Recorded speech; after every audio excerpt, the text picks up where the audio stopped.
Yes, indeedy, I did actually play 9 total builds in the PTR. Got most of them, I think 7 of them, through a tier 200 pit, which is not too bad, you know, being the hardest content in the game and all of that jazz.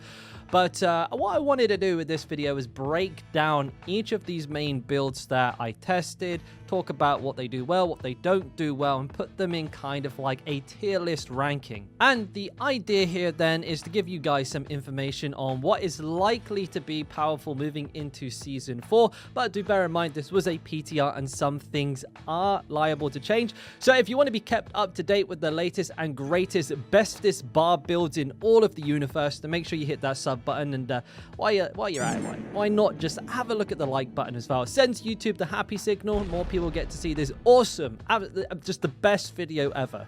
But seriously, let's get into the build, starting from the bottom, and we'll work our way up. And the first build is bleed builds in general, or like Rend builds. And unfortunately, they just, again, have no end game scaling. It's very, very difficult to get bleed to do any single target like boss killing DPS, regardless of how good your gear is, especially if you compare it against like practically any other build in the game. Now, there is one saving grace here, and it's Rupture. It always has been Rupture. It's a god tier AoE skill, but like Rend, it doesn't do anything to a boss, and that's really the big sticking point for this build. They did add a lot of new really cool stuff with the tempering manuals. You can increase like the range of your Rend or your Rupture, or the duration of the bleed. It's all quite nice stuff. It does go away to alleviating these problems, but everything has had that sort of same treatment with the PTR changes, and so it's, you know, it's equally as far behind as it's always been. You know, things like gushing wounds don't really seem to scale as hard as you would like, you know, so on and so forth. It's the same problems it's basically always had. So to summarize Rend, what it does well, its pros, if you will: Rupture, just god tier AoE. It has that hit and run damage. Now, if you're speed farming, bleed does actually work pretty well for that, but the enemies have to be pretty damn weak. It has a very low cooldown across the board for all skills, because you have access to things like Rage of Harrogath, things like Disembowel, just obviously it worked very, very well with this build. And Blood. I mean, if you like watching enemies get gibbed, this is the build for you. You know, if you're more of a visual player, if you don't really care about meta, then you know, you have that at least, right? And then as for cons, and there's not many, but they're so impactful that they're worth like 10 each. Low single target DPS, just doesn't have any, and it can be clunky. You know, if you do miss those bleeds, if it don't kill the enemies, then you end up with just like no Rupture stacks, no cooldowns, and you just got to spam Rend doing 0 damage into things. So that's Rend. Let's move on to the next build. And that is, and it absolutely pains my heart to say this, it really does, this is like needles in my heart, Whirlwind is the second to last build. But I will say that the difference between a Rend build and a Whirlwind build is quite a big step up. So though it's second to last, I would say it's a pretty damn good improvement on Rend. And it's really the same issues again. It has a lot of problems killing bosses, and that is a big, you know, it's a big deal, because a lot of the end game is boss killing. So not being good at that is a pretty bad thing to be bad at. But Whirlwind, as always, does what it does really, really well, and that gives you the most chilling, the maxest, most relaxest build in the game, because you just spin into enemies and they die, right? How can you not love that? It's a classic, absolute classic. They have also added some new tempering affixes, like I said, with everything that you can use to increase the size of Whirlwind, so you just absolutely blend everything on screen. And it feels pretty nice like this season. I feel like actually, like, compared to other seasons, pure Whirlwind is actually stronger right now than it has been. There is a lot of cool variations of the builds that you can use, like Barrier Whirlwind, you can use Bleed Whirlwind, or just raw damage Whirlwind. And they've made it more viable to use different weapon types as well, like in the preseason, where, you know, people were using axes, people were using maces. That's kind of having a bit of a resurgence as well, which is all good stuff, right? You can never really go wrong with more viable options for a build. And one thing that really sets Whirlwind apart from Rend is that it synergizes with other builds a lot better than Rend does, because it's direct damage. Most things in the Barb's arsenal are direct damage, so you can mix in things like Death Blow, Hota, for example, which is a very popular combination. I mean, anyone who's played played for the last 2 seasons knows Whirlwind Hota. You can even use Dust Devils now, which are absolutely cracked. They do fucking stupid DPS, but you know, it comes at the sacrifice of not being able to see anything on screen and the potential of your GPU going into a nuclear meltdown mode and dying. So, you know, trades off. You know, it's positives and cons. But I mean, it's, you know, it's a great thing that you can mix it up, but at the same time, I will say it does kind of muddy the water. Like, is it truly a Whirlwind build if all of your damage is coming from Hota or Deathblow? Debatable, right? It kind of loses some identity. So it's there. It's definitely a viable build. I would say you are going to be fine going through tier 200s and stuff like this, but it will be harder than if you were using other builds. But for a speed farmer, I don't think you can beat this. All right, so pros for Whirlwind then. It's a fantastic AoE skill. It's just a ton of fun to play. It's very satisfying to use. It's easy to play as well. So it's very, you know, it's very accessible build, especially for new players. So the simplicity of it really goes a long way for helping people just get into the game. And I mean, you spin, right? It's awesome. You just spin around and you absolutely blitz enemies to smithereens. How can you not enjoy that? As for cons, it's single target DPS again. It's not as good as it could be unless you mix it with another build. I guess another is, because of its simplicity, for a veteran player, this could become a bit of a monotonous thing to do. You know, just literally using one skill into enemies over and over again can get a bit tiring, like after the 100th hour. But I mean, that's more of a, you know, a personal bias thing. So yeah, you can put that maybe in pro if you wanted to.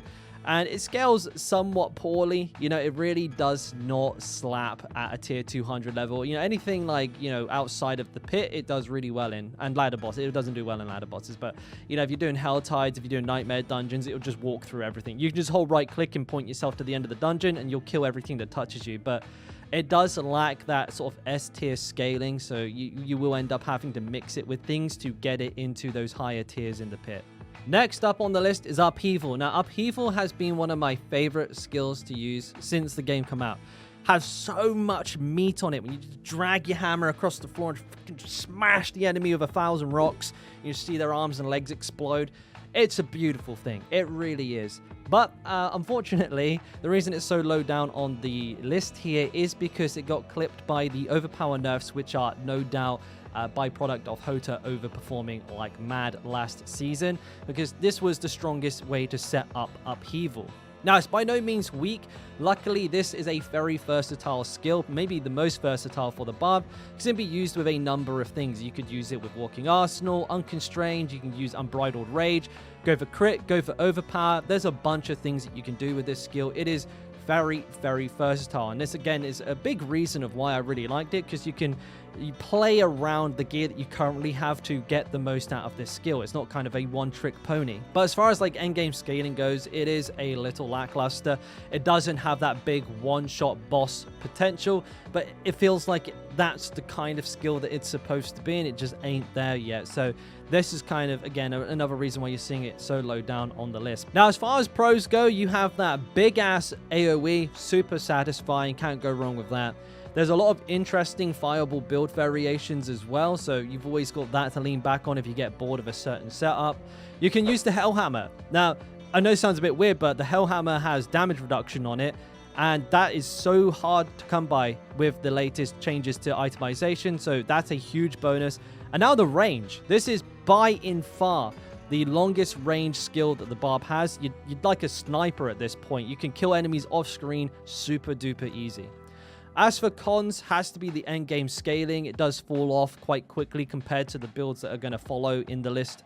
And then it's quite resource hungry. You know, if you don't have this sorted out, the build will become very clunky very quickly. So I guess you could say also the final con is the better versions of this build are somewhat gear dependent. Moving on to the next build on the list, and this poor fucker's been beaten black and blue with the nerf bat, and his Hammer of Ancients. Man, how the mighty have fallen. But it's still actually a pretty strong build. I mean, as you can tell, it's like halfway up the list. It got really badly nerfed with the overpower changes, but also they took away the max fury scaling, so it is considerably weaker than it once was, and it can definitely no longer one-shot all of the bosses in the game like it used to be able to. But it's far from unusable, don't get me wrong, especially the Whirlwind Hota variation. This still remains a very viable pick for endgame content, and we're also seeing an emergence of a crit-focused Hota build, which plays a lot more like the sort of pre-Season 2 version with the triple shouts. There's another one with Metamorphosis, which is pretty slick as well. And, you know, it does feel pretty good. It's not like you're doing no damage. It's pretty tanky. And with the new affixes on the tempering manuals that allow you to increase the size of the AoE, you can, like, just dink the middle of the room and kill everything in there, which is pretty fun to do, I ain't gonna lie. Now, as far as pros go for Hota, it's another skill with a huge AoE now. Like, really satisfying to use. You can just smash every enemy on screen. This makes it a very strong speed farmer, especially. And then you also have a few more several builds that are fireball than before, which I always consider to be a good pro to have. As far as cons go, it has high fury consumption, so, you know, there's a bit of a gear check with that. And I guess it's just not what it used to be. So for a lot of people, I think seeing this significant drop in power will probably just make this build not feel very fun to play. Now, here is where things get very exciting. We're going to be moving into the really juicy stuff, the top 3. Now, I want to start by saying that the top 3 builds are all like S tier. These are considerably more powerful than the builds that we've already covered, and the difference between each of them is not that great. So it was very, very difficult to rate them from, you know, 3rd to 1st. But let's start by kicking it off with Leap Quake. And yeah, Leap Quake is super duper strong right now. This is thanks to a lot of buffs. We had the flat damage scaling affixes buff. There's the tempering manuals, the new uniques. All of this come together just to make this an absolutely cracked build. And yeah, it's everything that you'd hope it would be. You're just bouncing around the map like a goddamn kangaroo. You leave these huge earthquakes everywhere. You're spawning dust devils out your ass. Everything's getting deleted. You can't see nothing. Your computer's like blowing up. It's great. It's amazing. Cherry on the cake as well is that the build has built-in damage reduction through the Balcathus aspect. Gives you that 25% damage reduction, which is basically up all of the time because you're just turning your whole map into an earthquake. And again, like I said with Upheaval, this is just a very hard stat to come by now. This build really, really has earned its top 3 position. It does so much damage, and it's just a ton of fun to play. The mobility is probably the biggest sell here because you can just bounce through a dungeon in seconds. So as far as pros go, giant earthquakes, always good. Built-in damage reduction. There are actually several ways to build this as well. There is the kangaroo mode, mate. You can't go wrong. Huge AoEs, and it's a strong boss killer because you just jump on them and just leave like 12 fucking earthquakes at their feet and they just get melted. It's fucking hilarious. And then as far as cons go, I feel like gear requirement is on the higher side. It's going to require a lot of cooldown reduction, a lot of specific tempering, and also going to want to throw a couple of uniques in there mix as well. And it is pretty clunky if you miss enemies. If you don't get that reset on your leap, you just stood around doing nothing, which is not ideal to say the least. Now, coming up in rank 2, I have double swing. And I know this is going to ruffle some feathers, right? There's going to be some people out there who have just built their cornflakes. But let's just talk a little bit about what the build's good at. And that is making your computer wish it was dead. No, but seriously, the build is mega strong. Mega strong. Incredible damage, is extremely fast. Like, you just blitz through dungeons. It's very tanky, a lot of CC, and I mean, it's just got incredible AoE. You can kill things that are on the other side of the dungeon because your tornadoes are just doing their own thing. They're fucking everywhere. But it's a chaotic build. It's a ton of fun. We definitely need to see some changes to like spell opacity because god damn, it's just, you can't see a single thing on screen. But it is very fun. It's a really cool build. I like that they've added stuff to the game that allows us to actually change how a build works, like fundamentally. I mean, this is basically not a double swing build anymore, really. And I love that. I feel like more builds like this would be great for the game, but you know, just let's tone down that spell opacity a little bit, please. As far as pros go, it's tornadoes, obviously. It's ultra fast, huge DPS, tanky, great sustain, and I mean that in every way. Healing, berserk sustain, and fury sustain. All of this is super easy to do thanks to double swing. And as far as the cons go, it's tornadoes, and I think the last one, tornadoes. Right, boys, here it is. Are you ready? We're going to be talking about the best build, rank 1, moving into Season 4, and it's Bash.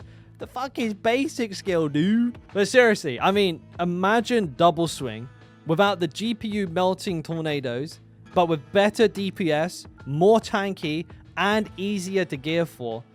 That's essentially what we're getting here. And the only trade-off really is that you don't get that like insane AoE from the tornadoes filling up the screen. And that is not a bad trade, especially for anyone who doesn't want their computer to explode. And the reason for that is that there's a new affix on the tempering manuals for Bash that turn it into a frontal cleave. So basically like vanilla double swing, right? But the damage on this, good heavens, it's so high. We're talking crits into like the hundreds of millions pretty easily with substandard gear. I feel like once this bad boy is optimized, we're just going to be tearing through things, hitting like 100 to 200 million like it's nothing. And because it's a basic skill, there's a lot of really cool synergies for this. So it'll work really well with a Thorns build. You can work it into practically any build, to be honest. And that's not even to mention how well it works with a lot of the most powerful aspects of Barbarian House. Things like Rapid, Might, Numbing Wrath, so on and so forth. Okay, so let's wrap this one up then by talking about the pros. It's ultra fast, like the attack speed, the movement speed, the cooldown reduction, all of it. It's a very, very active build. We have huge DPS to go on top of that. I dare say the highest DPS build for Barbarian on the PTR. Then to go with that, as if we, didn't have enough good stuff, it's super tanky, really tanky as well. We have high sustain, which is, that's kind of a given because we're not really spending any resources, but it's definitely a benefit because you can use it for other stuff. You have like permanent berserking. You have a very low gear requirement to get this build to a point where it can just breeze through tier 200. I could imagine actually a lot of people doing it before they even hit level 100. It's that low. It's seriously, it just works out the gate. And then versatile. It's very, very versatile because you're able to build on top of it, turn it into other builds, integrate it into other builds, or do like a number of different things with it. As far as cons go, it really is just, I think it could get nerfed. There's a very good case it would get nerfed because the whole like basic attack build meta is looking pretty strong across all classes, and that's not necessarily a good thing. So there's a chance that this will get some tuning before the the patch actually goes live with season 4. Also, I would say that the lack of a wider range AoE is kind of a standout negative for this build. Now, it's not bad, but compared to everything else on this list having ridiculous AoE, this is definitely one of the builds that is a lot more tame in that regard. But all in all, still going to keep it as my #1 choice. I think it's going to be a fantastic build and definitely the one that I'll be playing when Season 4 launches. Alrighty, and that is my list. Now, there were 2 builds, like honorable mentions, that I didn't quite get to test fully enough to put them on this list, but that is the Death Blow reset with the Yen's Blessing boots, where you can do like double death blows. And then you have also the Iron Maelstrom with no cooldown build, which is running. You could get Iron Maelstrom down to like 0 cooldown, but the damage wasn't quite there. So keep an eye out for those ones. I will try and cover those when Season 4 comes up, but couldn't quite get them to click in their PTR. But we did pretty good work. We got through like 7 builds. And I would say that, that was pretty good going for only a week. But let me know how you felt about the PTR. Are there any builds on here that perhaps I've missed? Or are there any on here that you think, you're like, yeah, that'll be what I'm going to play in the season? Let me know. Anyways, thanks for watching. Don't forget to, like and subscribe and all that good stuff. And I'll catch you on the next one. Love you. Bye.